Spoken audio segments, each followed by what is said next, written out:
Turn of technology, turn on life. സാങ്കേതിക വിദ്യയെ കുറച്ചു നേരം ഓഫ് ചെയ്യുക, ജീവിതത്തെ ഓൺ ചെയ്യുക.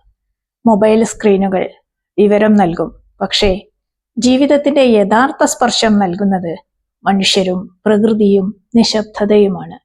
ഒരു നിമിഷം ഫോൺ മാറ്റിവെക്കുക, മരങ്ങളെ നോക്കുക, ആകാശത്തെ നോക്കുക, പ്രിയപ്പെട്ടവരോട് സംസാരിക്കുക, സ്വന്തം മനസ്സിനെ കേൾക്കുക. ഉപനിഷത്തുക്കളുടെ ദൃഷ്ടിയിൽ പുറത്തേക്കുള്ള ശ്രദ്ധ കുറയുമ്പോഴാണ് അകത്തുള്ള ജീവിതം തെളിയുന്നത്. പുറത്തെ ശബ്ദം കുറയുമ്പോൾ ഉള്ളിലെ സത്യം കേൾക്കാം. ഒരു ചെറിയ അഭ്യാസം ചെയ്യാം. ഒരു 30 മിനിറ്റ് ഫോണും സോഷ്യൽ മീഡിയയും ഒക്കെ മാറ്റിവെച്ച് ഒരു നടത്താവട്ടെ, അല്ലെങ്കിൽ ഒരു പുസ്തകം വായിക്കുക, അല്ലെങ്കിൽ നിശബ്ദമായിട്ട് അല്പനേരം ഇരുന്ന് ധ്യാനിക്കാം. സാങ്കേതിക വിദ്യ ജീവിതത്തെ സഹായിക്കട്ടെ, പക്ഷേ ജീവിതത്തിന് പകരമാവരുത്.